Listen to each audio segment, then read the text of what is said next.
Hello once again, Crustaceans. My name's Krusty Mustard, and today we are here in the world of mod showcases slash tutorials. I guess this would be both, technically, because I'm going to show you guys how to do Tinker's Construct. So I'm going to be highlighting the mod, like a mod review, and then I'm going to be tutorializing you like a tutorial. So we're going to do that. Hey, alright, so Tinker's Construct is a mod that adds a ton of new tools and a bunch of new blocks to the game, and it adds some really creative ways of making them. So this is going to be really fun. I really enjoy this mod, and it's actually not that bad. So the first thing you can do, well, okay, I'm going to split this into two parts. We're going to do tools, and then we'll do smelting over here. So we have tools over here. Tools are pretty easy to make. What you need to do is you need to make yourself this. This is the most important block you need. You can find these in villages along with some tool parts. And basically what you do is you find what you want. So say I have, let's see, oh, I almost knocked over my soda. That's not good. We have a blue slime. Oops, we have a slime pickaxe or something. Let's see, slime. Yeah, all right, say we have a blue slime or a green slime pickaxe head. Say we have a wooden stick, so just a stick. And then say we have some iron binding. What we can do is if we have the tool station, we could select pick. We could put the stick in, the iron binding, the slime pickaxe, give it a name, call it slime pick. Oops, spell it right though. And then bam, we got slime pick. So, you know, that's basic. You could find them in any villages. It's fairly easy to come by. You can also find, if you find the house with the tool station, you'll find a part builder, which is used with stencils to make certain parts from certain materials, and then a stencil table, which you can actually make stencils with blank patterns. There is an upgraded version of the tool station called the Tool Forge, which gives you more options. As you can see, it added quite a few versus this here. So it does give you a couple more options, and you will find a pattern chest with some patterns in it. And all of these crafting recipes are pretty easy. Hold on a second. Time, set, day, boom. Alright, so the stencil table, I'll start with that. Stencil table is just a blank pattern on top of a piece of oak wood. A blank pattern is 2 wood planks diagonal and 2 sticks. Any wood planks, and I'm pretty sure any sticks will work. But stencil table and the blank patterns, you have the part builder, which is just an oak wood above or below a blank pattern. Tool station, which is a crafting table below a blank pattern. We have the tool forge, which is actually a little expensive. We have seared bricks, which I'll get to in a little bit, and then 4 blocks of iron around a tool station, and then a blank pattern above a chest for the pattern chest. So these guys are pretty easy to make, but that's not all there is to tools. The next part is actually what we need more for tools, for our own custom tools. Now, this thing right here is a giant furnace, essentially, and you need quite a few components to make it work. First, you need to make yourself some seared bricks. Basically, you do sand, clay, and gravel together to make grout, and then you take that grout, throw it in a furnace, and then it becomes the seared bricks. So if you take 4 seared bricks in a block like that, makes some seared bricks, and that's what most of this is made out of. This thing right here is a smeltery controller. It's actually where you would put in ingots and where the lava goes in, or actually not where the lava goes in, but this is where you can actually monitor how much of what you have in here, and then it'll tell you what you're smelting. And to do that, you just do a chest shape with seared bricks. You have this here, which is the seared tank, which is just a chest with a piece of glass in it of seared bricks. And then this part right here is a smeltery drain, and the smeltery drain is just what I would say rails, essentially, would be. And then you need a seared faucet, which I don't have on there. because I wanted to show it off. It's just a V shape, and you need that to go on there so it'll drain into the casting basin or whatever you're doing with it. And then that's just an empty chest. So let's grab the seared faucet back, because over here I actually have the whole setup. Now you do not need to have a constant supply of lava. I just do because I have a lava fabricator over here and a hybrid solar panel, because this is creative. I can do what I want. So I have the same setup as behind there. I have the seared tank, the seared faucet with the smelt on the smeltery drain, and then the smeltery controller. And now you can see we have fuel. We have all these slots now, and these slots are actually where we're going to put the metals we want to melt, or whatever it is that we want to melt. Also, I didn't get the recipes for these because I'm a slacker. Alright, so the recipe for the casting table is just seared bricks in a pants shape, and then the casting basin is an upside down pants shape. I just realized that the cauldron is an upside down pants shape. I cannot unsee that now. Anyway, so there's really several things you can do. I'm going to go on a quick aside before we go on tools. There's actually a couple non-metals you can put in. You can put gravel in and sand in. Sand will get you clear glass, and clear glass actually looks really, really nice. So let's cook up a little bit of that. You can also cook up gravel. And what I'm going to do, because we actually don't have enough lava in there, I'm going to kind of boost this a little bit. Let's see. Let's grab like 3 buckets of lava. We'll throw a few buckets in here. There it goes. So, oh, am I lag? Maybe I'm lagging. I don't know. Maybe it just doesn't recognize these. I don't know. This is actually a multi-block thing, and you can make it a little bit bigger if you want. I'm actually going to take these out. Maybe that's what's doing it. Let's see. Are you working now? Are you working? It's still working. So this does take some time, but the blocks will appear down here, so it makes it pretty easy to see what's going on.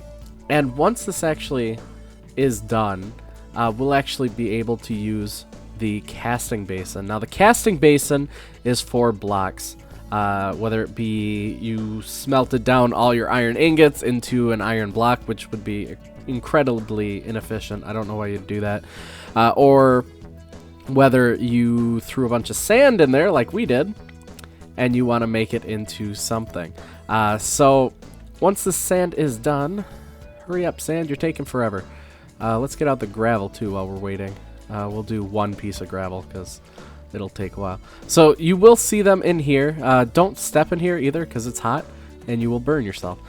So it turned into liquid glass. So what we can do now, it says that we have 20 ingots, which will equate to 3 blocks because we put in 3 blocks of sand. I don't know that you can make ingots of molten glass, but I'm not entirely sure. So this will pour in and it'll cool, and then you can right click and it will be in your inventory. I already have some in my inventory, don't I? But yeah, so it will go into your inventory. Let's do this again because it is pretty cool to watch. We'll throw the gravel in there too while we're waiting. Alright, one more time. Here we go. I wonder if the gravel has to wait until because it did say something about gravel. Let's see. Is there something else I had to throw in there? Let's see. Uses. Maybe I was wrong. Maybe I misread. Liquid basin casting. Oh, liquid tin on gravel. Okay. I gotcha. Okay, so I misread that. So let's get some tin. Tin. You know what? Let's do a tin block because we're actually going to do one other little thing with this. So tin actually, and I do like this mod a lot because it actually does kind of change the smelting a bit, or like the melting points of different metals. Like tin melts incredibly quickly. Obsidian takes forever to melt. And I find that really, really cool. So we're going to throw this gravel in here, and apparently if we throw some tin on our gravel there, it will turn into some rough brownstone. And apparently with rough brownstone, if you run on it, you run a little bit faster than you would normally. So let's test this out. So here's our normal running speed, and here's our running speed on rough brownstone. So yeah, this does actually increase your speed quite a bit. So it's kind of worth it. I mean, especially for me, like on Blockville, I'm not doing anything with IC2 or anything, so it might be kind of worth it. So now we have 8 ingots of tin, but you need 8 tin ingots and 8 nuggets. Holy cow. So we actually have too much tin. I need to actually do something with it. Now I could just add another tin ingot, and that would be, or tin nugget rather, and that would be pretty easy. Let me just grab that, and we'll do that real quick. So that's gonna melt incredibly quickly, even faster than our box did, or block rather. So I could do that, and it'll be 9 nuggets, which equals another ingot, so it'll be 9 ingots total. But say we want to make a tool out of it. Let's grab our patterns here. Let's just grab a couple patterns. We're gonna go to our stencil table. Where is it? Stencil table. Here we go. And we're gonna go through. We're gonna find something we want to make out of tin. Say we want to make a pickaxe head. We can't make a pickaxe head. I'm a dingus. I'm a dingus. Actually, hang on. Let's do this. Cast. I'm gonna cheat a little bit because we're doing something that's in the future. Doo-doo-doo-doo. Okay. If you have a cast, you can actually cast. Not tin, apparently. You can cast things on the forge. So what I did was I threw down the ingot cast, and now we can sit here and we can take it down by 1 ingot at a time. And that's really good, because if I didn't have this, I would have wasted material in here, and it would just kind of sit there. And it wouldn't be able to fill a whole block, so you just end up wasting 8 ingots of tin. But this way, you can actually pour it out, let it dry, and then you will have it. Now, I'm going to show you how to make these guys, because this actually took me a little while to figure out. It's not the easiest to explain, or it's not the easiest explained to you. I don't know what I'm trying to say. I'm trying to say that in-game it's really not really well explained. That's what I was trying to say. Okay, so it wasn't really well explained how to do this. Time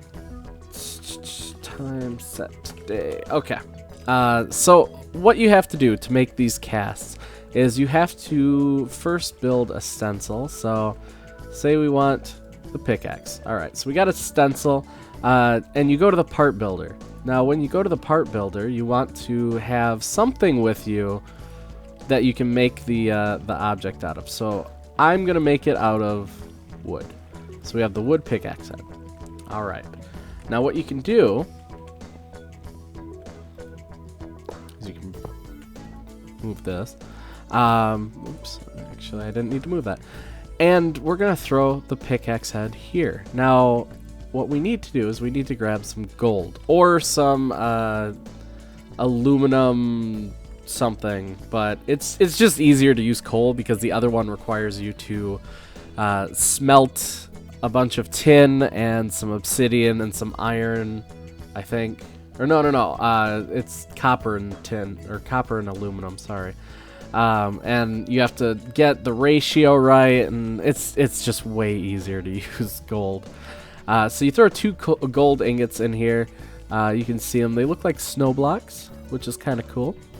And it will melt into molten gold. And then we pour that on top of the pickaxe head, and it will dry into a cast. So now with the cast, we can throw whatever we want here. Say we want to throw in steel. I could throw in 1 ingot of steel, and I can make a pickaxe head out of it. Now, how did I know that I only needed 1? Well, it says material cost next to this cast. So that's how much it's actually going to cost to create whatever you want. If we bring up the patterns, you'll see some of them cost 3, some of them cost 1, some of them cost a real bunch, like 8. Some of them actually cost 0.5, and that actually reduces it to nuggets. So tool rods, stuff like tool rods, what you can do is you can just throw the tool rod in and just make 2 of them, or you can try to balance it out with something else that has 0.5. Now, we've gotten most of the basic stuff out. We got this, we got the blocks, we got how to make casts and stuff like that. Now, say I made myself a really good pick, and I think I can make it better. Let's see. Let me see. I gotta try and remember the name. Let's do this. Alumite. Alumite's pretty nice. I'll just grab an alumite pick. Say I made this pick, and I don't want it to break, or I want it to, I don't know, auto smelt things, or who knows. What we could do, first off, when you craft things, where's my clipboard? I threw my clipboard away. Okay. When you craft things, whatever tools or parts these are, you actually get a book called Materials in You. You have to craft one of these 4 here, and then you get Materials in You. And Materials in You will actually go through what tools you can get, what materials you can use, and what modifiers you can add. So that's actually where you want to go. You want to go to modifiers. Now, there's a lot of modifiers, and they start right here. So you can put Diamond on to get extra durability, 500 extra. You could put Emerald on to get 50% more durability. You could put Redstone on to get more speed on the pick, a Ball of Moss to get auto repair, and then a Lava Crystal to get Smelt. And you might be like, well, Krusty, how do you make the Ball of Moss, and how do you make the Lava Crystal? Actually, the mod author did that for me. Thank you. So much easier. So basically, 9 moss stone like this to make a ball of moss, and then 4 fire charges, 4 blaze rods, and lava in the middle to make a lava crystal. And there's other ones as well. There's luck from lapis, sharpness from the sword, or from quartz, fiery, necrotic from a wither skeleton bone, which is actually added by this, silky, which is aluminum brass ingots, and yeah, or nuggets, and then covered in sand, silky cloth, blah blah blah. And like basically this book takes you through everything that you can add. Also, additional modifiers, these 2 you can do one time. You can add an extra modifier slot, because each one only has one, or a certain number of slots. So if we go back to the tool station, I'll throw my alumite pick in here. We have 3 modifiers remaining. Once I use those up, we can't modify it anymore. So what I like to do is I like to add speed, because it's cool, and then fortune, which is lapis, and repair, auto repair. So let's do that. We'll add auto repair, and every time you add something, I think this is really cool. Every time you add something, it adds like a little graphic to it. So we have some moss. With redstone, we could just keep going and keep going until it says 50. Uh-oh. Did we already do it all, or did I do something wrong? Let's see. Oh, 45. Okay, so it's at 45, so we need just regular redstone. 1, 2, 3, 4, 5. There we go. Because until we hit 50, it doesn't want you going too far over. Because if you go over, it actually does use up another modifier. But with lapis here, lapis, you have to add 450 lapis to get it to actually be at max. So we're going to keep adding, keep adding, keep adding, keep adding, keep adding. Doop, doop, Doop. Doop. Doop. Doop. Doop. Doop. Oh, Lord. This is taking forever. Lapis, why do you have to be so numerous? 450. There we go. We have Fortune 3, essentially. And, you know what? I want another modifier. So what I can do is I can either get a nether star, or a block of gold and a diamond.